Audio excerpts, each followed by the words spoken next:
안녕하세요. 좀 늦은 박사과정 언니 윤혜진입니다. 오늘은 청소년을 대상으로 교육이나 상담을 하실 때 좀 도움이 될 만한 말씀을 준비해 봤어요. 저는 지난 몇 년 동안 청소년 대상으로 활동 지도와 상담을 해왔는데요. 주로 진로, 소통, 그리고 자기의 마음에 관련된 것, 인성, 이런 것들을 주제로 해왔어요. 만났던 학생들은 굉장히 어린 경우에는 유치원에서부터 그리고 고등학생까지 했고요. 대학생인 경우에는 컴퓨터 관련해서 수업을 한 적이 있고, 그리고 어르신들 대상으로 또 명상이라든지 정보 관련 수업을 한 적이 있어요. 그러니까 굉장히 다양한 분들 대상으로 교육, 상담 이런 것들을 진행해 온 거죠. 지금까지 해온 제 경험들을 이렇게 봤을 때 제가 다른 건 모르겠는데 아이들하고 이렇게 대화를 트는 거에는 좀 자신이 있거든요. 그래서 애들을 만날 때 좀 겁난다든지 어떻게 해야 되나 이런 막막함은 조금 없는 편이에요. 그래서 제 방송을 보시는 분들 중에서 교육이나 상담을 목적으로 청소년들을 만나는 분도 계실 것 같아서 제가 가지고 있는 어떤 노하우, 팁 같은 것들을 한 세 가지 정도 준비를 해봤어요. 첫 번째는 첫인상에 대한 건데요. 어느 만남에서나 다 마찬가지지만 특히 청소년들, 어린이들 대상으로 만날 때는 첫인상이 정말 중요하거든요.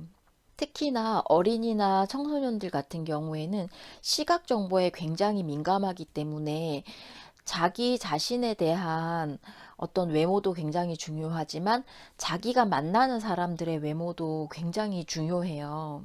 그래서 평소에는 좀 소탈하신 스타일이시더라도 어린이나 청소년을 대상으로 뭔가 이렇게 하시는 분들이시라면 첫 만남에서는 외모를 조금 신경을 써서 가시는 편이 도움이 되실 거예요. 그 신경을 쓰라는 게 막 너무 막 이렇게 화려하게 뭘 이렇게 하라는 말씀이 아니라 본인의 스타일이 있으시잖아요. 본인의 스타일에서 가장 깔끔하고 좀 멋있게 그 학생들이 봤을 때, 저 선생님 조금 신경을 쓰셨다, 이런 느낌을 받도록 좀 하시는 게 좋은데, 스타일 자체는 좀 편하려고 펑퍼짐한 이런 복장보다는 이렇게 좀 맞게 입고 가는 게 좋더라고요. 제가 학생들을 관찰한 바에 의하면 학생들은 뭔가 외모가 멋진 사람이 있으면 좀 호기심을 가져요. 그리고 좀 말을 걸고 싶어 하거든요.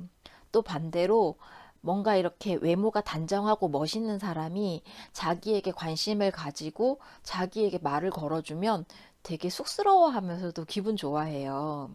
그래서 제 경우에는 다른 어떤 만남들보다 어린이나 학생들 만날 때 좀 외모에 신경을 좀 많이 써서 가는 편이에요. 첫 만남은 그런데 이제 학생들과의 관계도 인간관계다 보니까 조금 이렇게 익숙해지고 또 친해지다 보면 그런 외모에 대한 부분은 좀 자연스러워지거든요. 그래서 첫 만남에만 조금 이렇게 신경을 쓰시면 좀 더 좋을 것 같고요. 요즘에 뭐 외모 지상주의라든지 너무 사람들이 외향에만 신경을 쓴다, 이런 사회적 추세에 대해서 비판적으로 생각을 하실 수도 있겠지만, 저는 조금 다른 관점으로 보면 어떨까 이런 생각도 해봐요. 저희가 교수자이기도 하고, 또 때로는 상담자로서 우리가 만날 사람들을 대할 때 우리가 가진 외적 조건도 저희가 가진 여러 조건 중에 하나잖아요. 그것을 잘 활용할 수 있으면 그것도 또한 하나의 자질이 아닌가. 좀 이렇게 유연하게 접근을 하셨으면 어떨까 이런 말씀을 드려봅니다. 두 번째는 존댓말인데요. 제 경우에는 학생들의 나이에 상관없이 항상 존댓말을 써요.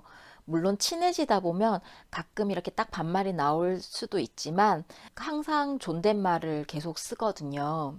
그 이유는 반말, 존댓말 자체가 말투의 높낮이잖아요. 그래서 그 말투의 높낮이에서부터 그 사람과 나와의 어떤 위계가 정해진다라는 생각이 들거든요.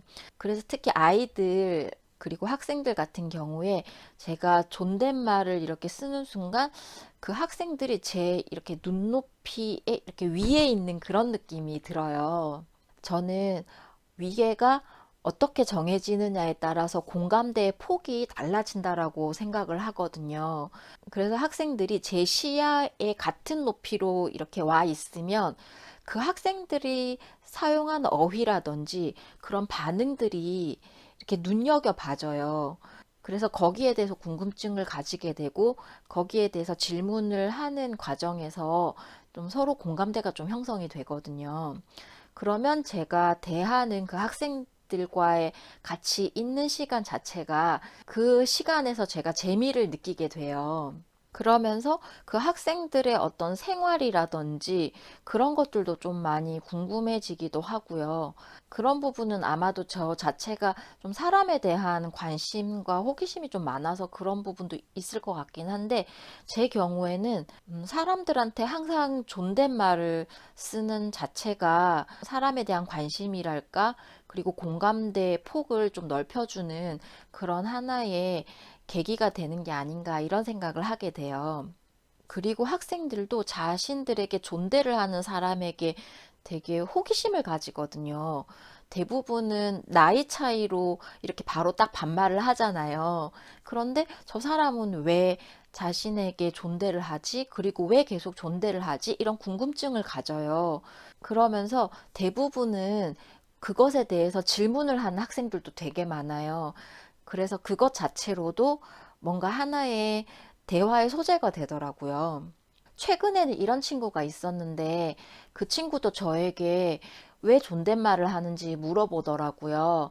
그러면서 자기는 존경하는 사람에게, 존경할 만한 사람에게 존대를 한다는 거예요. 그래서 선배에게 존대를 하고 선생님에게 존대를 한다는 거죠. 그런데 이걸 바꾸어 이야기를 하면 그 학생의 입장에서는 누군가가 자기에게 존댓말을 썼다는 건 자기를 존대한다는 뜻인 거잖아요. 그래서 그 자체도 뭔가 좀 뿌듯한 마음이 아니었을까 이런 생각을 하게 돼요. 그리고 저는 그 친구의 그 말에 대해 이 한마디를 보태줬거든요. 존경하기 때문에 존대를 하기도 하지만 존대를 하다 보면 존경하는 마음이 생길 수도 있다. 이런 말을 하면서 이제 서로 이렇게 고개를 끄덕끄덕 한 적이 있었는데, 이렇게 서로 말투 하나 가지고서도 이야기를 한다는 것도 참 좋은 경험이다라고 저는 생각을 해요. 그래서 여러분께서도 물론 청소년들에게 계속 존대를 하시는 분들도 계시겠지만, 만약에 그런 방법을 해보시지 않으셨다면 한 번 정도 이렇게 시도해 보시면 어떨까 이렇게 말씀을 드립니다.